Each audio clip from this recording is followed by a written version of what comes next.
Merci d'écouter Sounds Like Portraits. Bienvenue dans le 133e épisode saison 5 de mes conversations avec des humains créatifs. C'est Philippe Ingard.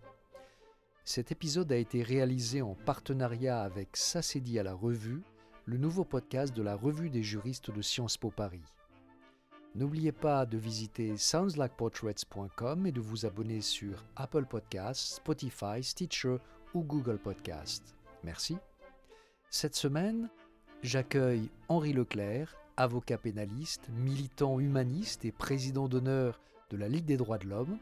Après 65 ans au service de la justice, il a fait ses adieux au barreau le 31 décembre 2020.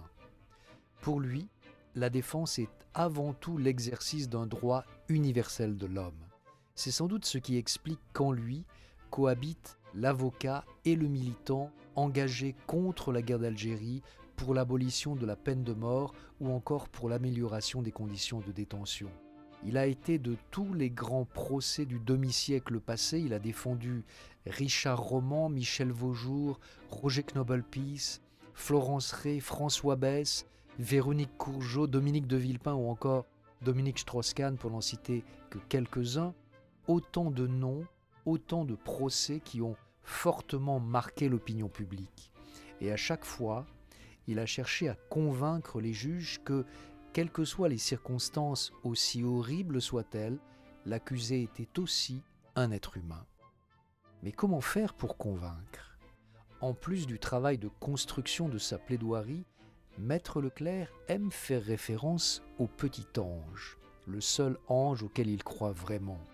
C'est lui qui, mystérieusement, à la manière du daimon de Socrate, l'inspire et confère à ses propos cette justesse nécessaire pour emporter la conviction de l'autre. Alors comment s'apprend le métier d'avocat ? C'est la question de la semaine. Écoutez la réponse d'Henri Leclerc, mais pour commencer, il m'a parlé de ce que toute sa vie, il a toujours cherché. Toute ma vie, j'ai toujours cherché à comprendre ce qu'était la justice. Mais de quelle manière est-ce que vous avez même découvert la notion de justice ? Je crois que la notion de justice, je l'ai découverte très tôt. J'ai raconté que j'avais très jeune interrogé ma mère sur ce sujet parce que j'avais lu une nouvelle de Prosper Mérimée qui s'appelle Matteo Falcone. C'est l'histoire d'un gamin qui avait dénoncé aux gendarmes le lieu où se cachait un bandit, où il l'avait d'ailleurs lui-même caché. Et son père avait appris qu'il avait fait cela, et alors que les gendarmes arrêtaient le bandit, son père avait amené le petit, qui devait avoir peut-être 11 ou 12 ans, et l'avait exécuté dans le maquis. Et quand sa mère lui avait demandé « Qu'as-tu fait ?», il avait répondu « Justice ». Et j'avais donc demandé à ma mère ce qu'était la justice. Et elle m'avait expliqué, je me souviens très bien d'une formule qu'elle avait employée, elle m'avait dit « Tu sais un peu ce que c'est ? Quand tu rouspètes, quand tu n'es pas content, tu dis « c'est pas juste ». Et me faisant comprendre que la notion de justice était aussi une notion d'une conception de la vie, d'un idéal. Bon. Après, elle m'avait expliqué ce qu'était la justice en tant qu'administration. Et je dois dire que sur cette interrogation, toute ma vie, j'ai essayé de trouver la solution. Bien sûr, j'ai passé ma vie à travailler avec la justice, c'est-à-dire à réclamer à la justice d'être juste. Mais il est évident que c'est une question qui est très difficile à résoudre. La définition de la justice, indépendamment de tout ce que peuvent dire les philosophes, et Dieu sait s'ils en ont parlé, elle est complexe. Quand on lit La parole et l'action, vos mémoires d'avocat, la littérature, les références littéraires ont une place considérable. Quelle place a eu exactement la littérature dans votre soif de justice et dans votre découverte de la justice ? Je dirais d'abord que la littérature, c'est quelque chose qui a envahi ma jeunesse, mais qu'au fur et à mesure que dans la vie, la justice, l'exercice de ma profession et l'exercice de mes activités, de mon engagement militant ont été importantes, la littérature, malheureusement, a été moins prenante. Mais toujours, il est resté au fond de moi un certain nombre de choses et chaque fois que j'ai pu, je suis revenu à la lecture. Et c'est vrai que j'ai trouvé dans la littérature, dans tout ce qui est Je ne suis pas un extraordinaire intellectuel, mais dans tout ce qui est le fond commun des humanités, j'ai toujours trouvé un certain nombre d'éléments et j'y ai souvent trouvé la justice. Très souvent, on la rencontre.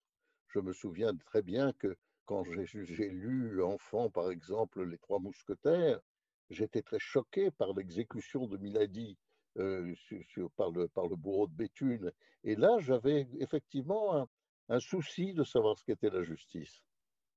Et puis aussi, la littérature, ça permet de mieux comprendre les complexités des évidences ou des soi-disant évidences. Il vous est arrivé, je crois que vous aviez 12 ans, une histoire à propos du carreau d'une fenêtre qui a été cassé. Et à ce moment-là, on vous a surpris avec une pierre à la main.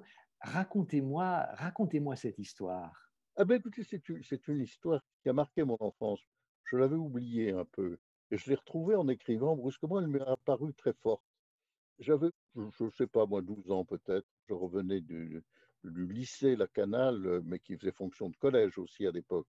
Et à un moment, j'ai vu derrière moi des godelureaux, comme vous voyez, qui me lançaient des cailloux et qui se moquaient sans doute du petit bourgeois que j'étais. Et je me suis baissé pour ramasser un caillou pour le relancer, parce que quand même, je suis un peu colérique aussi. Et au moment même où je me baissais pour ramasser ce caillou, je l'avais en main, mais je ne m'étais pas encore redressé, j'ai entendu s'écrouler une fenêtre dans une maison assez pauvre qui était à côté. Et immédiatement, une femme est sortie, m'a pris l'oreille et m'a accusé d'avoir cassé la fenêtre. Et je lui ai dit, mais c'est pas vrai, c'est pas moi, c'est les autres. Bon, elle ne m'a pas cru. Elle a appelé ma mère, qui ne pouvait pas venir tout de suite. Mon père, bon, finalement, je suis rentré chez moi. Et mes parents ne croyaient pas à mon histoire. C'est-à-dire que mes parents me disaient, mais enfin, tu as été pris un caillou à la main, le carreau venait d'être descendu, et il y a même un surveillant du lycée qui était passé à ce moment-là qui t'a vu, donc tu mens, c'est pas vrai, tu as annoncé ce caillou. Et je ne pouvais pas, puis au bout d'un moment de cette conversation difficile, j'avais des parents très, très aimants, mais qui en même temps tenaient à ce que leurs enfants soient bien élevés. Ce qui les indignait le plus, c'était mon mensonge.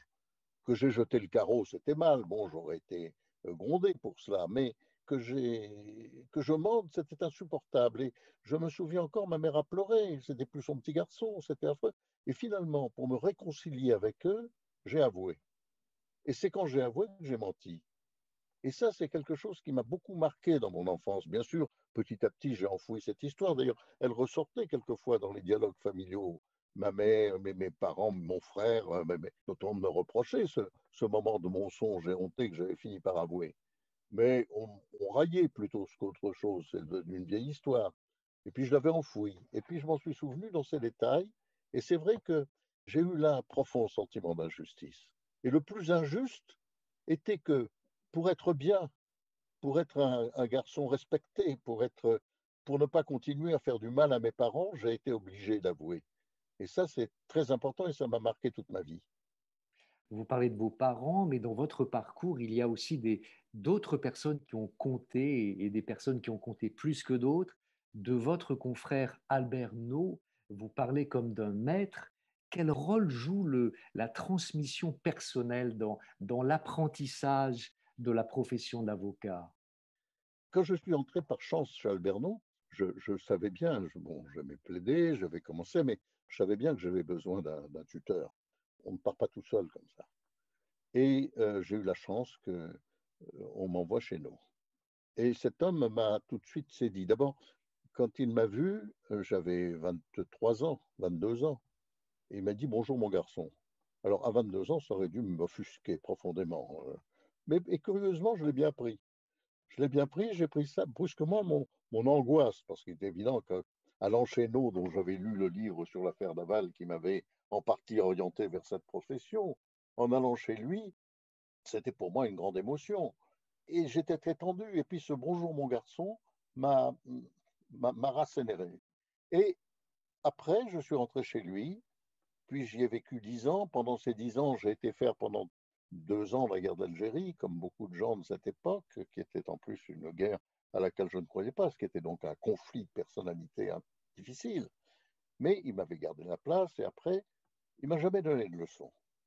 Il m'a jamais dit ce qu'il fallait faire. Sauf une fois, quand j'étais encore tout jeune, où j'avais été commis d'office dans une affaire où il était, et où en sortant, il m'a dit, tu l'as rendu. J'avais un gars qui avait percé un coffre-fort, et alors qu'il y avait d'autres qui avaient fait des choses beaucoup plus graves à côté. Et il m'a dit, tu vois, tu l'as rendu sympathique, ce gars. Et il m'a dit, tu l'aimais bien, hein? Ben, je lui ai dit oui. Ben, il me dit, tu nous l'as fait aimer, c'est bien, continue. C'est ton truc. Il m'a dit, c'est ton truc. Bon, c'est, je dirais, presque la seule leçon qu'il m'a donnée dans ma vie. Il m'a même pas donné une leçon, là. Et après, simplement, je l'ai vu faire. Je l'ai écouté. J'ai vu comment il faisait. J'ai vu ce qu'étaient ses réussites et ses échecs aussi. Mais il ne m'a jamais donné vraiment de leçons. Et pourtant, j'ai tout appris de cet homme dont je dis que c'était mon maître, mais c'est devenu mon ami aussi. Et quand vous dites il m'a jamais donné de leçons, c'est vous qui avez tiré des leçons de sa présence, de son exemple. Mais c'est-à-dire que c'est moi qui ai vu ce que faisait un avocat. Un avocat dont beaucoup de choses m'éloignaient. C'était un homme de droite. Bon, certes, il avait été un grand résistant, car pour Pierre Laval, il avait été commis d'office. C'était d'ailleurs quelque chose de très remarquable, ça, quand on rentre dans la profession. C'est de voir qu'un homme qui a été un grand résistant a été commis d'office pour l'exemple, le paroxysme de ce qu'a pu être la collaboration, et qui après se bat pour faire dire que ce procès a été injuste. Mais c'était aussi, je voyais ce qu'il faisait, j'entendais ce qu'il disait. Récemment, j'ai eu dans une émission à la France Inter, on m'a fait entendre une intervention de No sur ce qu'était la défense. J'ai été très, très ému, évidemment. Et on m'a dit c'est No, évidemment, j'ai reconnu sa voix. Mais ce qui m'émouvait beaucoup, c'est qu'il disait des mots que j'aurais pu dire exactement sur ce qu'était la défense. J'avais l'impression qu'il me copiait. En fait, c'est moi qui l'ai copié toute ma vie. Est-ce que vous avez cherché plus tard à reproduire cette relation de maître à élève avec les jeunes avocats avec qui vous avez collaboré dans votre cabinet? Toute ma vie, j'ai fait ça. Toute ma vie, j'ai eu des collaborateurs qui sont souvent devenus mes associés d'ailleurs, et avec lesquels j'ai passé du temps. J'ai encore des associés qui ont pratiquement commencé avec moi. Je ne leur ai, je pense, jamais donné de leçons, mais j'espère qu'ils m'ont vu travailler. Vous n'êtes pas seulement un avocat, vous avez toujours été un militant politique, vous le soulignez. Est-ce que vos engagements politiques à l'université vous ont préparé au métier d'avocat? Je pense. Je pense que mes engagements à l'université m'ont préparé. En fait, ils m'ont préparé sur deux points. D'abord, ils m'ont appris à parler publiquement. Ça, je ne savais pas que j'avais une particularité. Certains appelleraient ça un don pour la parole publique. Je l'ai découvert quand j'étais tout jeune parce que, comme ils l'avaient vu aussi, mes camarades, dans les syndicats, les batailles syndicales où nous nous battions contre Le Pen et la corpo de droit. Et notre gourou était Michel Rocard, dont j'ai été ami à ce moment-là, quand j'avais 18 ans. Ils avaient remarqué que je parlais bien puisqu'ils m'avaient confié un rôle d'intervention dans une assemblée. Et là, brusquement, j'ai découvert ce qu'était la parole. Ça, c'est le premier point. Le deuxième point, c'est l'engagement. C'est-à-dire le fait qu'on ne peut pas accepter de ne pas intervenir sur le monde. On ne peut pas accepter, c'est la découverte, bien sûr, de l'injustice du monde.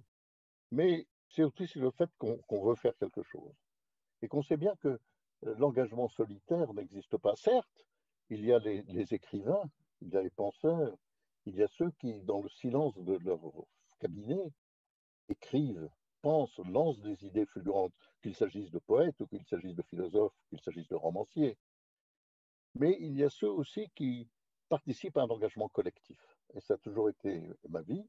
Et dès ce moment, au début, j'ai eu un engagement plus politique, puisque j'ai même été un moment au Parti communiste, puis je suis devenu un des dirigeants du Parti socialiste unifié, le PSU, dont Michel Rocard avait été le secrétaire général pendant longtemps. Et certes, mais je n'avais pas très envie de faire de la politique au sens du pouvoir. En revanche, il m'apparaissait nécessaire d'agir en citoyen et de développer, si c'était possible, la citoyenneté. Et donc, j'ai choisi politiquement de m'occuper des droits. Et là, c'est vrai que je me suis engagé très fortement toute ma vie, et je le suis encore. Vous êtes ce qu'on appelle un ténor du barreau. Ça compte quand on est avocat d'avoir une voix. Je pense qu'on peut avoir n'importe quelle voix quand on est avocat. Je pense qu'on peut avoir même une voix désagréable, aigrelette. Ce qui compte, c'est la force de conviction. La parole n'a d'intérêt que parce qu'elle est susceptible de convaincre. La beauté de la parole, ça peut être donné par surcroît, mais je m'en méfie. Je m'en méfie, je dirais, depuis une affaire que j'ai eue dans ma jeunesse où je défendais un malheureux yougoslave qui avait fait un vol. Ce vol était un vol alimentaire. Le matin, il y avait des casiers qui étaient devant les boutiques où il y avait des bouteilles de lait. Et il prenait ces bouteilles de lait, ouvrait l'opercule, en buvait une gorgée, remettait la bouteille. Et un gardien de la paix, j'appelle ça un gardien de la paix, vous voyez, pas un gardien de la paix qu'il avait vu, mais qu'il avait donc arrêté, qu'il avait transféré à la justice, et j'avais été chargé de le défendre au titre de l'aide judiciaire, enfin de l'assistance judiciaire de l'époque, au commis d'office. Et j'avais préparé, ça me plaisait cette affaire, j'avais préparé un beau discours sur la fin, sur ce qu'on veut. Enfin, c'est facile de comprendre ce qu'on peut plaider dans un cas pareil. Et j'étais très content de moi. Et il a été condamné à 6 mois ferme. Et j'étais dans une colère noire et le président a ajouté à ma colère de la honte en me faisant venir, en me disant, Maître, vraiment, vous plaidez bien. Il avait été séduit par ma voix. Il avait même été séduit peut-être par l'enchaînement des idées, peut-être par des petites lueurs politiques dans mon discours, plus politique d'ailleurs que politique, les deux à la fois. Et il me félicitait pour un échec. Et vraiment, j'ai compris que ce jour-là, c'était pas ce qu'il fallait faire. Certes, on a la voix qu'on a. Certes, la voix peut séduire. Certes, on peut faire comme le comédien. Mais les comédiens, ils n'ont pas forcément une belle voix. La plupart, beaucoup ont une belle voix. Mais la voix n'est qu'un instrument. C'est l'instrument le plus important, je crois, beaucoup à l'oralité du débat judiciaire. La voix, c'est ce qui permet d'un contact direct avec l'autre. Alors la voix est un instrument. Est-ce que cet instrument a besoin d'être beau? Je pense que ça peut être un élément. Mais je pense que la force de l'idée, la force de la conviction, l'organisation de la rhétorique, tout cela, ça peut être plus puissant que la voix. Et moi, j'ai entendu des avocats qui n'avaient pas une belle voix du tout. Des avocats qui avaient une voix trop aiguë, trop fluette. Des avocats qui avaient une voix trop grave, trop solennelle. J'ai entendu tout ça. Eh bien, ils pouvaient être aussi bons et même meilleurs que d'autres. Le problème était qu'on les entende. Et je dirais même quelque chose, c'est que la trop belle voix peut, l'histoire que je racontais il y a un instant, la trop belle voix peut obscurcir quelquefois la pensée. C'est-à-dire faire en sorte que celui qui écoute s'intéresse plus à la voix qu'à ce qui est dit. Et quand c'est fini, elle dit, c'était bien, il a bien parlé. Mais est-ce qu'il ne m'a pas trop séduit? Il faut que ce soit l'idée qui porte, il faut que ce soit la force de la parole. La voix, c'est pour porter la parole. Justement, quand vous plaidez, est-ce que vous avez besoin d'être convaincu vous-même par la version de votre client? Absolument. J'ai besoin d'être convaincu. Quelquefois, je peux avoir une certaine distance, mais je crois que la conviction est essentielle. Il y a une phrase de Leroi-Gourhan que j'aime beaucoup, qui parle de cette faculté déconcertante qu'ont les faits de s'aligner dans le bon ordre pourvu qu'on les éclaire d'un seul côté à la fois. Or, quand on se trouve dans une affaire, je parle essentiellement des affaires pénales, mais tout ça peut valoir aussi dans les affaires civiles, dans toute la pratique de la profession d'avocat. On se trouve en face d'un dossier qui est organisé par la conviction des policiers, puis par la conviction du juge d'instruction, par exemple. Et on constate qu'ils ont été éclairés dans le sens de l'accusation, quelle que soit d'ailleurs la bonne volonté de ceux qui l'ont fait. Ils ont préparé une accusation et il va falloir la contrer. Et pour la contrer, il faut éclairer les faits dans l'autre sens, c'est-à-dire dans le sens où on prend la position de celui que l'on défend. On veut le défendre. On veut le défendre. Or, pour le défendre, il y a deux choses. Il y a d'abord les faits. Est-ce que les faits se sont bien déroulés comme on dit qu'ils se sont déroulés? Et à ce moment-là, quand on relit le dossier, en l'éclairant différemment, en l'éclairant avec le regard de celui qui est accusé, on s'aperçoit que les faits s'organisent différemment. Et petit à petit, une autre conviction arrive. Et c'est vrai que l'avocat se perturbe le jugement quelquefois, c'est possible. Mais le problème, c'est que, enfin, d'abord, je pense que certains avocats peuvent ne pas croire à ce qu'ils disent. Bon, l'important, c'est qu'ils réussissent à convaincre. Leur métier, c'est ça. Mais moi, personnellement, j'ai besoin d'adhérer à ce que je dis. Je sais que si je veux passer la conviction, il faut que je puisse intellectuellement, dans l'articulation de mon discours, être en accord avec mon discours. Ça, je crois que c'est ce qui est utile, ce qui est important, ce qui est essentiel. Si je fais un numéro pour montrer ma belle voix, ou si je fais un espèce d'exercice de style, alors c'est vrai que de certaines fois, par exemple, on reste sur le terrain du doute. Ça nous est suffisant quand on fait la défense. Mais j'ai plusieurs exemples dans lesquels, dans ma vie, j'ai défendu des gens avec une passion, un enthousiasme. Je me souviens du premier que j'ai défendu en cour d'assises, qui était un clochard qui était accusé d'avoir poussé son copain dans la Seine en se battant pour un paquet de tabac. Et moi, j'étais convaincu qu'il était innocent. Et j'avais un pauvre type qui était poursuivi alors qu'il n'avait pas fait ce qu'on lui reprochait. Et j'ai plaidé pour lui avec beaucoup de conviction. À la fin, il a été condamné, légèrement d'ailleurs, puisqu'il a été condamné à 5 ans de prison. Et moi, j'étais furieux. Mais j'ai trouvé un homme hilar, illuminé, disant on les a bien eus. Bon, alors, j'ai dit, bon, ça va, me suis trompé. Mais il ne faut pas partir de cette hypothèse. Il faut partir de l'hypothèse, est-ce que cet homme, ce qu'il dit, c'est vrai? Et là, il faut essayer d'articuler, c'est vrai, une argumentation qui est susceptible de convaincre. Et pour réussir à convaincre, il faut qu'il y ait une adhésion. La parole artificielle ne marche pas. Moi, je suis convaincu que lorsque la parole est celle d'un jeu, ça ne marche pas bien. Là-dessus, il y a un exemple que je cite souvent, c'est le paradoxe du comédien de Diderot. Diderot, il raconte ça, il oppose le comédien qui devient pratiquement totalement celui qu'il représente, celui qu'il incarne. Il réussit à coller totalement à ce qu'il est, au texte qu'il emploie.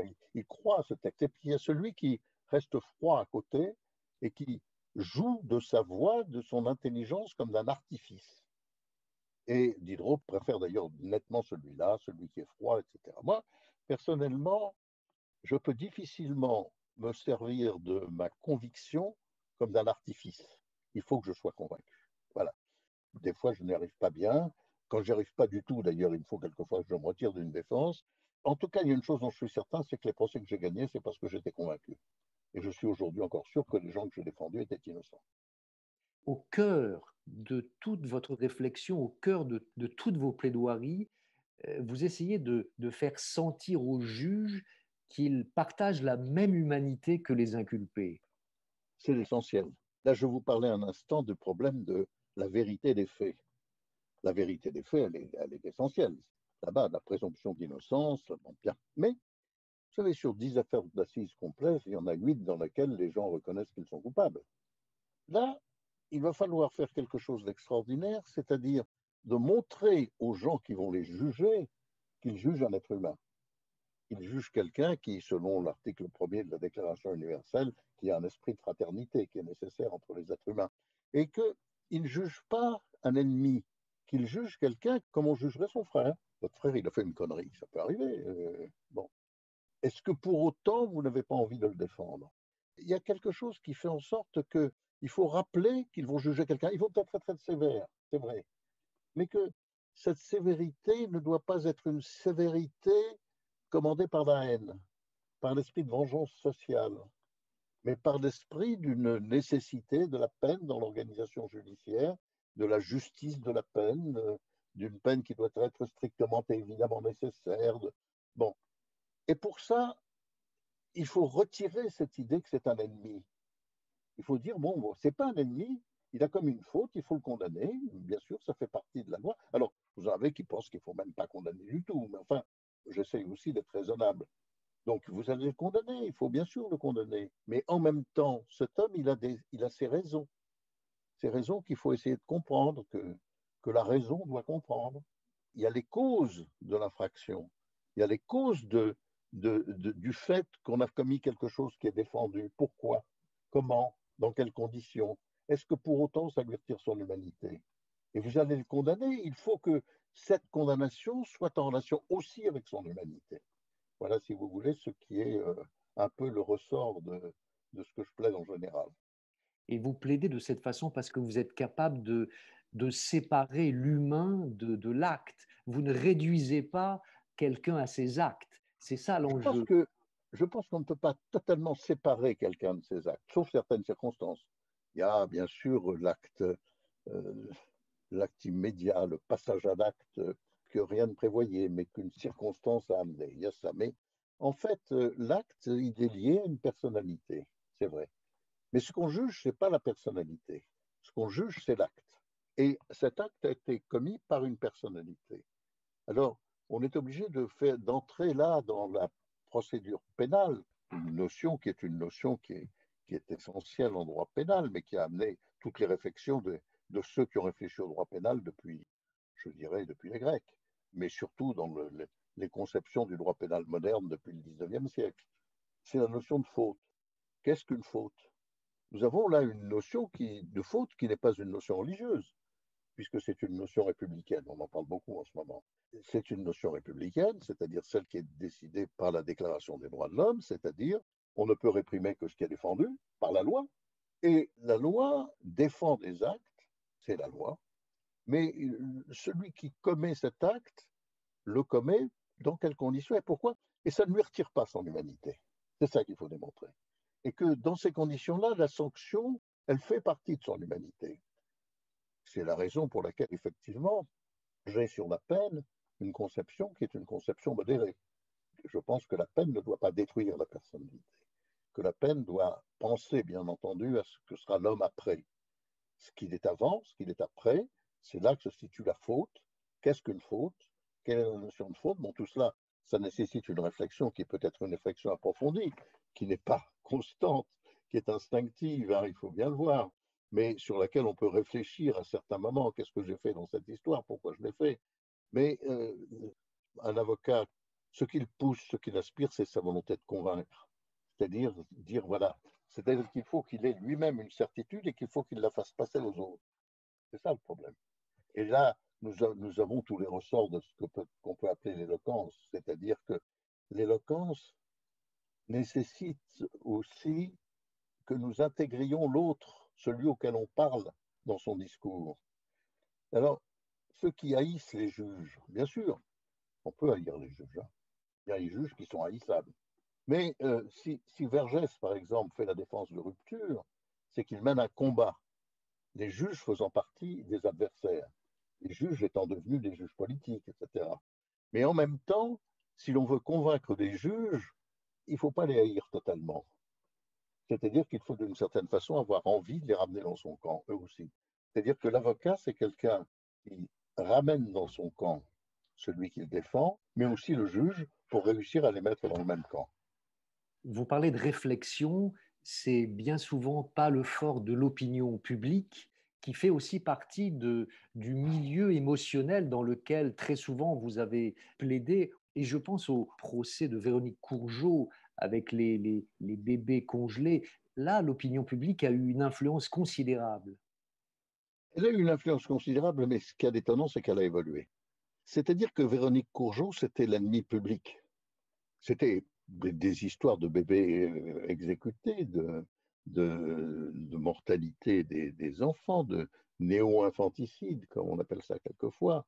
C'est quelque chose d'assez fréquent, c'est quelque chose qui explique, qui existe, pas seulement à un moment où la pauvreté du monde faisait qu'on tuait beaucoup des petits bébés. Bon, non, mais dans notre société d'aujourd'hui, fréquemment on voit dans la presse. Et puis, comme dans d'autres cas, il y a une affaire qui émerge.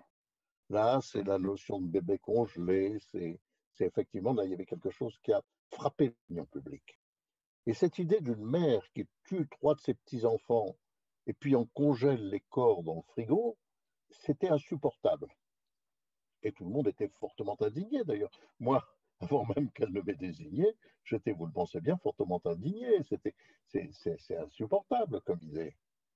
Et là, la réaction de l'opinion, quand on a une idée aussi insupportable sur un comportement humain, on a quelque chose qui est inné, c'est la vengeance sociale, c'est-à-dire qu'on s'assimile aux victimes, on s'assimile à ces petits bébés, c'est pas rien. Bon.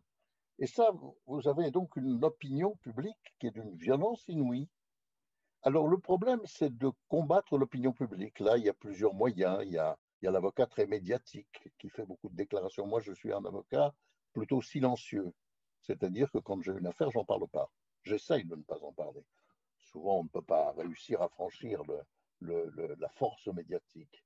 Mais je pense que l'avocat qui défend son client médiatiquement doit le faire uniquement quand il pense que c'est utile dans le débat judiciaire postérieur. Mais vous avez une haine de l'opinion publique que vous devez comprendre aussi, que vous devez intégrer dans votre discours. Alors là, vous avez un travail, c'est aussi un travail à avoir vis-à-vis de la personne poursuivie, pour réussir à la convaincre de cette réalité de la haine de l'opinion publique et du fait que devant une cour d'assises, ce sont des magistrats qui sont forcément sensibles à l'opinion publique, mais encore plus des jurés. Et donc, vous devez l'amener aussi à devenir un peu ce que vous savez qu'elle est, mais qu'elle ne sait pas exprimer. À partir du moment où elle est apparue dans son procès, sa personnalité en a heurté certains, mais petit à petit, dans sa détresse, elle a réussi simplement par sa détresse. Alors peut-être par le combat que nous menions contre certains experts imbéciles que nous avions dans cette affaire, pas contre des gens qui disaient des bêtises, contre des gens qui portaient des accusations stupides. Nous avons réussi à faire en sorte que, elle surtout, elle a réussi, que l'incompréhension publique se tourne souvent en question, en interrogation. Et à la fin du procès, avant même que nous l'ayons plaidé, l'atmosphère avait un peu changé. C'est-à-dire que la haine n'était plus tout à fait la même. C'est tout le problème. Bon, le métier de l'avocat intervient sûrement là-dedans, mais ça compte. Vous diriez qu'il y a un aspect pédagogique de la plaidoirie de l'avocat par rapport à l'opinion publique? Elle en fait partie. C'est-à-dire que nous savons très bien que nous ne réussirons pas à convaincre les juges et les jurés surtout si nous ne réussissons pas aussi à entraîner en reflet par l'image qui est donnée du procès par la presse et par les médias, si nous ne réussissons pas un peu à ramener l'opinion publique dans notre camp. Et qu'à partir du moment où elle est dans notre camp, notre parole va être plus facile, plus forte. Si nous sommes en contradiction totale, si nous n'avons plus à ce moment-là, face à une opinion publique déchaînée, que la colère, on sait qu'on ne va pas être compris. Donc il faut effectivement, nous avons un travail qui est un travail pédagogique qui s'adresse aux juges. Mais à travers les juges, c'est vrai qu'il y a aussi l'opinion. Alors, il y a un aspect de vos mémoires qui m'a ravi, un petit peu mystérieusement, je dois dire, c'est au moment où vous évoquez le petit ange. Ce petit ange qui arrive quand vous plaidez, j'aimerais que vous me parliez de lui. J'aimerais savoir, est-ce que c'est un peu le daimon de Socrate, celui qui inspire les réponses de Socrate? C'est un peu ça? Oui, c'est un peu ça, c'est vrai. Vous me faites penser, je n'avais pas pensé. Mais peut-être qu'effectivement, ce diamond a inspiré de loin cette image que j'ai donnée. Peut-être qu'il était là aussi pour inspirer cette idée de l'ange. Parce que je voulais expliquer quelque chose qui m'est arrivé pratiquement la première fois où j'ai vraiment parlé en public, où j'ai fait un discours. C'est le fait que vous employez un langage. Certes, depuis longtemps, petit à petit, j'ai compris que le langage devait être celui qui était susceptible d'être entendu par ceux auxquels vous parliez et que vous falliez au mieux parler leur langue. D'ailleurs, au début, dans l'apologie de Socrate, il commence par dire, moi, je ne parle pas du tout la langue que vous parlez là, vous comprenez, je suis totalement étranger à la justice. Bon, il est plus malin qu'autre chose, mais je pense que c'est son ange qui lui a inspiré cette formule, car sa parole va être complètement adaptée, complètement professionnelle. Mais l'ange, c'est ce qui fait que, bon, moi, par exemple, bon, vous avez préparé un discours, vous avez préparé une argumentation. L'improvisation dans la plaidoirie, dans ce genre de choses aussi sérieuses, ne peut être que le fruit d'un long travail de préparation et de réflexion. C'est pas vrai que ceux qui disent j'improvise tout, ils ne peuvent pas improviser sur le moment. Il faut d'abord qu'ils sachent de quoi ils vont parler. Et c'est vrai qu'il y a un moment où la parole vous échappe, je dirais. C'est-à-dire où, brusquement, vous vous rendez compte que les idées viennent, que les mots viennent, que les mots sont différents de ce que vous aviez prévu. Quelquefois même, vous bafouillez. Mais ce bafouillement devient intéressant, parce que ce bafouillement prouve la sincérité de votre propos.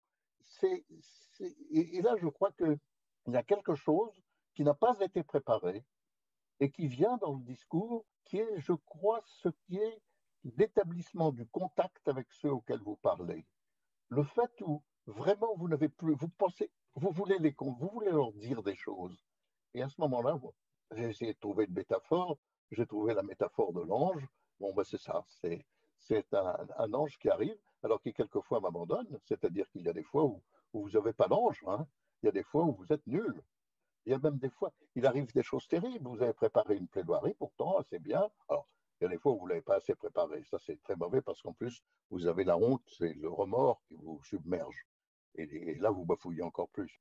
Mais vous avez des moments où vous parlez, vous vous apercevez que vous parlez dans le vide. Ça, c'est extraordinaire pour l'orateur. L'orateur qui sent qu'il a rompu le contact avec le public. Et qui, quoi qu'il fasse, quoi qu'il dise à ce moment-là, c'est fini. Et vous entendez les murmures, vous entendez les gens qui n'écoutent plus. Ça m'est arrivé, hein. Pas trop souvent, mais ça m'est arrivé. Ce sont des moments très difficiles. Donc l'ange, il est là pour éviter ça. L'ange, c'est celui qui vous inspire, qui fait que l'idée d'après se glisse derrière l'idée qu'on est en train d'exprimer, qu'on sait où on va, que brusquement, on a envie d'aller quelque part. On sait que ce qu'on dit, ça va nous convaincre nous-mêmes, ça va conforter notre conviction et donc ça va convaincre les autres. Est-ce que vous pourriez dire qu'il y a eu une évolution dans votre relation avec votre ange depuis le tout premier moment où vous l'avez rencontré, entre guillemets, et puis la fin de votre carrière? Bon, je dirais qu'au début, je l'ai rencontré avec surprise. Il a fallu qu'on fasse connaissance. C'est-à-dire que j'ai continué à préparer avec soin mes discours et à m'apercevoir que si je restais dans ce que j'avais préparé froidement et que sinon je n'étais pas là, j'allais être absent de mon discours. Alors, il m'a fallu du temps pour l'admettre. Et je dirais que maintenant, je n'y pense plus à cet ange. Mais je sais qu'il doit être là encore, puisque je pense encore, mais maintenant que j'ai pris ma retraite, j'en ai plus beaucoup besoin. Il y a quelque chose qui m'a frappé toujours dans La parole et l'action. À un moment, vous écrivez, mon ange était là, vous êtes en train de plaider, donc vous dites, mon ange était là, je plaidais déjà le fond avec la forme. Qu'est-ce que ça veut dire ça? Comment est-ce que ça permet de mieux comprendre ce qu'est ce moment de grâce? C'est assez étonnant. Je sais même au moment où je vous dis ça. Mais c'est un moment où vous soulevez, par exemple, un moyen de procédure. Pour un avocat, c'est essentiel. La procédure, c'est l'article 7 de la Déclaration des droits de l'homme. Nul ne peut être accusé, arrêté ou détenu dans les formes que dans la loi prescrite, c'est évident. La forme est essentielle. La forme garantit la liberté. Donc vous êtes en train de parler de la forme. Mais en même temps qu'on parle de la forme, on sent que le fond est quand même là, c'est-à-dire la raison du procès. Et donc, dans ce qu'on dit sur la forme, il y a déjà quelque chose qui vient du fond. C'est-à-dire que, par exemple, vous essayez d'expliquer dans une affaire politique, bon, vous essayez d'expliquer pourquoi la faute de forme a été faite à un moment donné.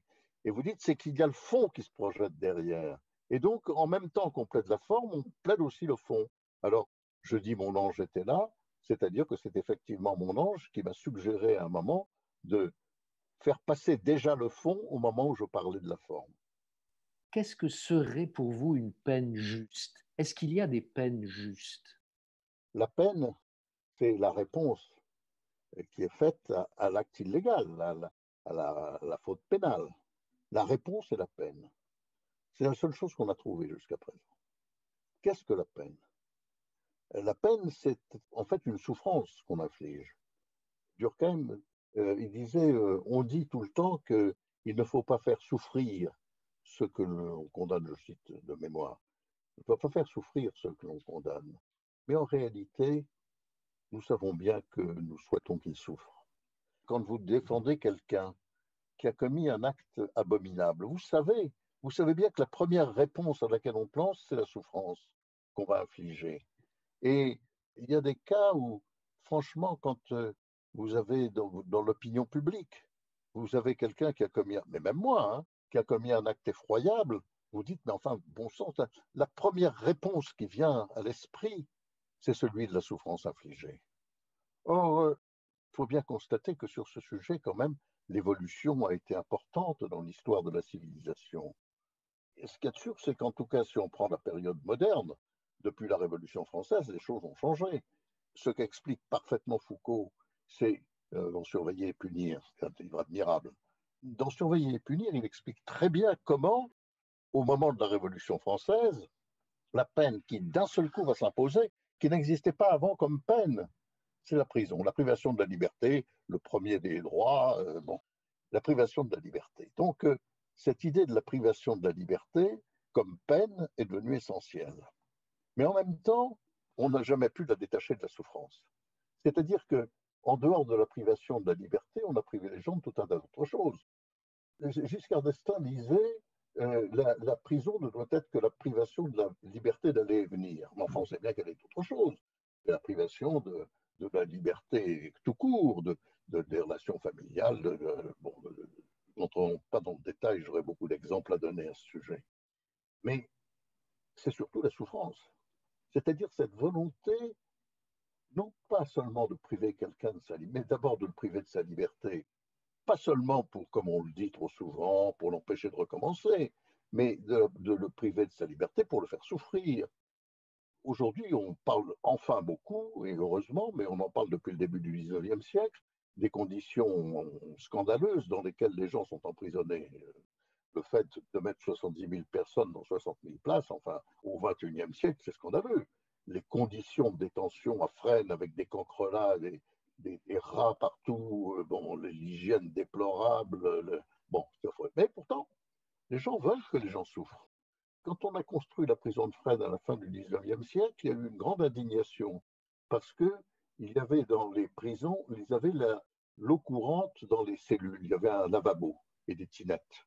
Les gens trouvaient ça scandaleux parce que les ouvriers n'avaient pas tous un lavabo dans leur maison. Et vraiment, c'est très caractéristique. Quand on a mis la télévision, par exemple, quand on a autorisé, moi j'ai connu pendant longtemps, ils avaient même droit à des livres, ils avaient droit à rien du tout. Quand on a mis la télévision dans les prisons, les gens disaient c'est les prisons 4 étoiles, sans comprendre que c'était en plus un moyen extraordinaire pour les surveillants de faire régner l'ordre, parce que la privation de télévision était une sanction très bonne. Donc la souffrance, alors on ne torture plus les gens, quand même, c'est important, ça c'est un grand acquis révolutionnaire. Alors certes, on les a encore battus dans les commissariats de police pendant longtemps, il y a eu des condamnations de la France, mais en fait, les mauvais traitements, on a supprimé les travaux forcés, bien sûr, j'oubliais l'essentiel. On a supprimé la peine de mort. La peine de mort étant évidemment le maximum de la souffrance humaine. Le seul problème qui se posait dans l'Ancien Régime, c'était les façons de donner la mort. Comment faire plus souffrir encore quelqu'un, on donne la mort. Couper la tête de quelqu'un, c'était rien. C'était, bon, fallait aller plus loin. Et puis, donc, il y a la privation de la liberté. On ne réussit pas cette idée que la prison devrait servir non seulement à réprimer l'acte, bien sûr, à punir, mais surtout à préparer la réinsertion. Et là-dessus, on ne fait rien de sérieux, rien. Et c'est un problème qui est un problème fondamental de la compréhension de ce que doit être une peine. Une peine, ça devrait servir à ce qu'un homme puisse redevenir normal. Et la peine devrait être une forme de réconciliation. Ça paraît stupide ce que je dis là. C'est-à-dire que la peine infligée, la slam, devrait être une forme de réintégration de l'individu dans la société. Alors tout ça, ce sont des produits d'angélistes, de doux rêveurs, mais ça a été toute ma vie. Est-ce qu'il y a des clients que vous regrettez d'avoir défendus? Non. Que j'ai mal défendu, oui. J'ai des regrets sur la façon dont j'ai défendu certains. Oui. J'ai échoué quelquefois et quelquefois j'ai dit c'est de ma faute. Voilà. J'ai des clients qui ont été en prison et dont j'ai été convaincu, et je suis encore convaincu qu'ils étaient innocents. Oui, ça m'est arrivé. Et c'est lourd à porter, croyez-le. Parce que j'ai l'impression que je n'ai pas été à la hauteur de ce que j'aurais dû être. C'est trop facile d'accuser la justice. Bon, bien, ça c'est le premier point. Pour le reste, que je regrette d'avoir défendu des gens, je dirais qu'il y a des fois où on peut dire que ça ne s'est pas très bien passé, mais en règle générale, je ne regrette pas de les avoir défendus. Non, je ne regrette pas des défenses. Non, je ne regrette pas des défenses. Je peux avoir des défenses dont je me suis aperçu après qu'elles étaient inutiles. Je peux avoir des défenses dont je me suis aperçu après qu'elles étaient fausses. Alors, je vous parlais de ce clochard dont j'étais convaincu qu'il était innocent et qu'il n'était pas. Est-ce que je regrette de l'avoir défendu? Non. J'ai fait mon métier, j'ai fait quelque chose de nécessaire. Vous savez, des avocats comme Thierry Lévy, ils concevaient le métier d'avocat comme une espèce de fonction sociale nécessaire. Sa conviction n'avait rien à faire là-dedans. Il fallait qu'il prenne les choses par la raison, comme elles étaient, organisées, etc. Bon, chaque avocat a quelque chose qui correspond à ce qu'il est lui-même. C'est un métier dans lequel la personnalité de chacun joue. C'est pour ça que ce qu'il faut apprendre aux jeunes avocats quand on leur parle, c'est d'abord soyez vous-même. Essayez d'aller à la recherche de vous-même. Et à ce moment-là, agissez comme vous êtes. Et peut-être vous pourrez rencontrer votre petit ange à ce moment-là. Ah ben à ce moment-là, vous rencontrez votre ange, il est d'accord, il vient vous donner un coup de main. Quel est votre plus fort souvenir de plaidoirie après ces 65 ans de service? C'est très difficile de le dire. Souvent, on me le demande. Et puis, on me rappelle une affaire, et je dis, ça c'est formidable. C'est mon plus formidable souvenir. Mais après, j'en ai une autre dans laquelle je dis la même chose. Alors, dans mon livre, j'ai raconté un certain nombre d'affaires. Il est évident que les affaires que j'ai racontées dans mon livre sont les affaires qui m'ont le plus passionné, le plus intéressé. J'ai souvent refusé de défendre des gens, hein. Pas souvent, mais enfin, quelquefois. Je n'ai pas regretté ma plaidoirie, j'ai refusé de les défendre. Alors, est-ce que j'ai refusé de les défendre? Est-ce que j'ai eu raison? Est-ce que j'ai eu tort? En tout cas, j'ai refusé.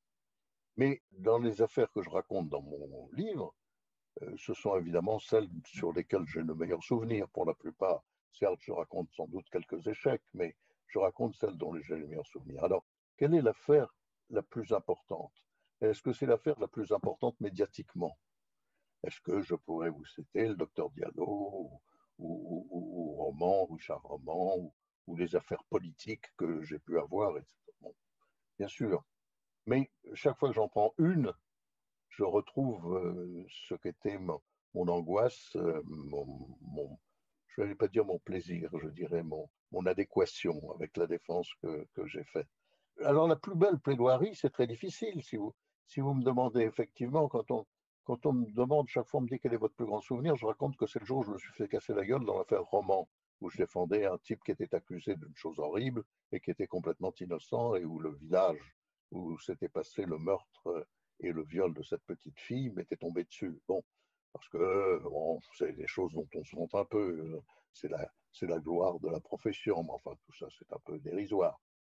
Si on me demande d'entrer dans le détail, de réfléchir, combien de fois je me souviens brusquement, pour une raison ou pour une autre, d'une petite affaire, vous savez, une affaire que vous plaidez aux assises de Carpentras, vous êtes tout seul, la personne, vous défendez un mec, vous avez votre dossier dans une grosse valise à roulettes, le soir, vous ramenez votre grosse valise dans la chambre d'hôtel, vous relisez le dossier toute la nuit, vous partez le lendemain matin tout seul avec votre valise à roulettes, et puis personne ne parle de ça, même dans la presse locale, et finalement, vous obtenez qu'un gars contre lequel on a demandé 15 ans, il n'est plus que 5 ans. Vous pouvez dire qu'à ce moment-là, c'est votre plus belle affaire.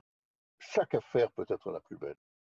Dans votre livre, quand vous vous référez à vos plaidoiries, c'est très souvent grâce à des articles de presse, parce que vous avez écrit des notes qui se sont éparpillées, enfin vous n'avez plus de la mémoire de ces plaidoiries.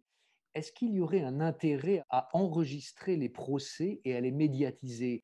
Est-ce que ça ne pourrait pas aider le grand public à mieux comprendre comment fonctionne la justice et quels sont les enjeux que vous évoquez justement? Alors j'en suis partisan. D'abord, si je me réfère aux affaires de presse, c'est souvent que ma mémoire est incertaine et que je n'ai pas d'archives. Pour une raison simple, c'est que mes archives, par suite d'un accident, ont été détruites au cours d'un déménagement, donc j'ai très peu d'archives. Ça rend très furieux les archives, qui voudraient bien avoir mes archives, j'en ai plus. Et deuxièmement, parce que je veux essayer d'être exact et que je me méfie de mes souvenirs. Et la troisième, c'est que j'ai le secret professionnel aussi et que j'aime bien prendre ce qui a été révélé. Bon, là, il n'y a plus de secret. Je ne risque pas de dire quelque chose qui n'a pas été révélé. Donc, si je me réfère à la presse, c'est parce que je vérifie dans la presse un certain nombre de choses. Et quelquefois, d'ailleurs, j'ai trouvé des surprises. C'est-à-dire que mes souvenirs n'étaient pas tout à fait ceux de la presse. Et donc, dans ce cas-là, j'ai privilégié la presse, quitte à dire que bah, mes souvenirs ne sont pas tout à fait les mêmes, mais c'est comme ça. Et puis surtout, c'est vrai que le regard extérieur est quand même important. Voilà. Bon, je ne sais plus la deuxième partie de la question que vous m'aviez posée. Est-ce que vous pensez que l'enregistrement des procès, leur Ah médiatisation oui, de c'est la partie d'une justice, commission qui avait été mise en place par Robert Badinter dans les années 84, peut-être, 83-84, car le problème se posait. Vous savez que les films n'ont vraiment été définitivement interdits qu'au moment du procès Dominici, parce qu'il y avait eu des exagérations, des choses épouvantables. Et le problème se posait donc en 84, c'est donc pas récent, et Robert Badinter avait constitué une commission qui était présidée par le président Braunschweig, dans laquelle il y avait un certain nombre d'écrivains, de journalistes, d'avocats, de magistrats. Et nous avions beaucoup discuté et finalement nous étions arrivés avec cette idée que la diffusion directe était difficile, mais que nous souhaitions une loi à l'essai pour enregistrer les procès, etc. Robert Badinter a finalement été assez hostile au principe et a fait passer une loi qui permet l'enregistrement des procès historiques. C'est comme ça que nous sommes aperçus d'abord que ça s'est gêné en rien le déroulement du procès. Et c'est comme ça que le procès Barbie, le procès Touvier ont été enregistrés. Ils sont dans les archives de France, on ne peut pas les voir avant 50 ans, mais on peut tout de même finir par obtenir une autorisation. On a vu les petits bouts du procès. Bon. Moi, je crois que ça serait important, que les gens voient comment marche la justice. C'est vrai que le procès, il est relaté à travers la plume des journalistes. Vous en avez là aussi des bons et des mauvais. Vous avez des journalistes passionnés d'hostilité. Vous avez des journalistes, au contraire, d'une très grande indulgence. Vous avez dans la relation du journaliste, il est très rare que leur journaliste soit très objectif. Bon, effectivement, dans l'histoire de la presse judiciaire, des gens admirables comme Jean-Marc Théolaire, qui était le journaliste du Monde, mais nous avons aussi des gens qui sont des gens qui ont pu être de très grands journalistes, mais qui sont assez passionnés. Moi, je dois dire que, par exemple, mon ami Frédéric Potcher, avec lequel j'étais très ami, que tout le monde a entendu à la télévision, qui était un type extraordinaire, mais enfin, il faut reconnaître qu'il n'était pas d'une très grande objectivité. Il était d'un grand engagement, je dirais, dans son récit du procès, ce qui était passionnant, mais il fallait le savoir. En tout cas, ce qu'il y a de certain, c'est que le film en direct pourrait être dangereux, c'est-à-dire influencer le cours même du procès dans des conditions qui ne seraient pas forcément bonnes. Ça permettrait quand même de voir quelque chose, c'est-à-dire que vous avez quelquefois des comportements de magistrats qui devraient être filmés pour que les gens puissent se rendre compte effectivement de ce qu'il y en a quelques-uns qui dérapent. Bon, pas du tout que c'était la majorité, il y en a au contraire dont on pourrait remarquer qu'ils sont admirables. Donc qu'il puisse y avoir un jugement sur la justice. Et ce jugement sur la justice, il serait nécessaire, à mon avis, même avec un léger différé, c'est-à-dire qu'on attendrait que le procès soit fini pour le faire. Tout ça me paraît intéressant, et je crois d'ailleurs que le ministre actuel, Dupond-Moretti, a l'intention de faire une commission sur ce sujet, et je trouve que c'est bien parce que ça mérite une discussion. il y a une phrase qui a retenu mon attention, c'est même une fin de phrase dans La parole et l'action. Vous écrivez par un de ces hasards étonnants de la vie qui, bien sûr, n'en sont jamais tout à fait. Est-ce que vous croyez qu'il n'y a pas vraiment de hasard? Bon, il y a du hasard, bien sûr, mais beaucoup moins qu'on ne croit. Je parlais, je crois, au moment où la citation que vous faites, je parlais de mon engagement chez Alberno.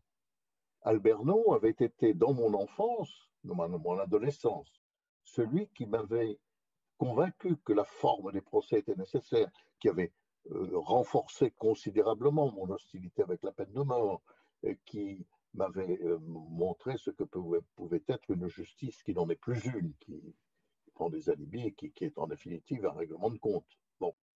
Et cet homme que dans mon enfance j'avais admiré pour ça particulièrement, parce que, bien entendu, j'admirais les grands avocats de l'époque, les Garçons, les Floriot, qui étaient des gens formidables, mais cet avocat m'avait particulièrement. Il se trouve que alors que je cherchais un patron, une place s'est libérée chez lui et que nous nous sommes, je dirais, bien rencontrés. Voilà ce que je peux dire.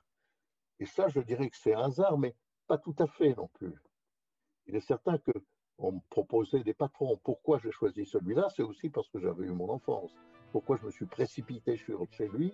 C'est aussi parce qu'il y avait ça. Donc le hasard n'est pas tout à fait un hasard. Est-ce que c'est peut-être l'œuvre du petit ange, ça, en sous-main? Il n'y a qu'un petit ange dans l'univers auquel je crois, c'est celui qui inspire mes projets. Les autres, je n'y crois pas. Je vous ai posé beaucoup de questions. Est-ce qu'il y a une question que vous souhaiteriez me poser? Est-ce que votre vision sur la profession d'avocat a changé après avoir lu mon livre? J'ai beaucoup aimé retrouver l'arrière-cuisine de certaines affaires qui me sont revenues et que j'ai beaucoup mieux comprises, tout en sentant aussi comment dire, l'épaisseur humaine, les enjeux que je n'avais pas du tout soupçonnés, et aussi la force de l'opinion publique. Comment vous pouvez jouer avec ça, comment elle est un des éléments de l'amplification de la plaidoirie, et comment elle est un des acteurs invisibles d'un procès. Vous parliez de l'opinion publique. Vous savez, ce n'est pas nouveau. Il y a, on parlait de la profession d'avocat, il y a une des formules les plus célèbres de tous les avocats, c'est celle qui a été prononcée par le grand Moreau Jafferi. Moreau Jafferi, qui était un orateur fabuleux, un avocat prodigieux, que moi j'ai vu plaider malheureusement quand il était très vieux. Ça m'a d'ailleurs poussé un peu à abandonner ma profession. Je voulais pas. Bon, quand il défendait Dieudonné, qui était un des anarchistes de la bande à Bonneau, il disait chassez-la l'opinion publique, cette prostituée qui cherche à tirer le juge par la manche. C'est elle qui tendait les clous aux soldats du Golgotha. C'est elle qui applaudissait au massacre de septembre, et c'est elle qui crevait de son ombrelle les yeux des communards blessés. C'est à la fois formule exceptionnelle qui montre, tiens, je crois qu'il a eu son ange ce jour-là. Je vais quitter l'espace dans lequel je suis, je vais revenir dans 1 minute, et s'il vous plaît, ajoutez ce que vous souhaitez à cette interview pour que vous ayez le dernier mot. Ce que je peux dire, la seule chose que je voudrais, par le livre que j'ai fait, c'est montrer ce qu'est un avocat et montrer aux jeunes qui veulent faire ce métier à quel point il faut qu'ils soient eux-mêmes. Et pour le reste, eh bien, je voudrais défendre une conception de la justice pour l'opinion publique. Voilà. Merci. Merci Maître d'avoir partagé votre histoire et vos réflexions dans Sounds Like Portraits. Je vous recommande son passionnant livre de mémoire publié en 2017 chez Fayard, La parole et l'action. Merci à toute l'équipe de Ça s'est dit à la revue, le podcast de la revue des juristes de Sciences Po. N'oubliez pas de visiter soundslikeportraits.com et de vous abonner sur Apple Podcasts, Spotify, Stitcher ou Google Podcasts. Merci. Musique Charmeuse de serpent, composée et dirigée par Olivier Glissant. C'était Philippe Ingard. À bientôt.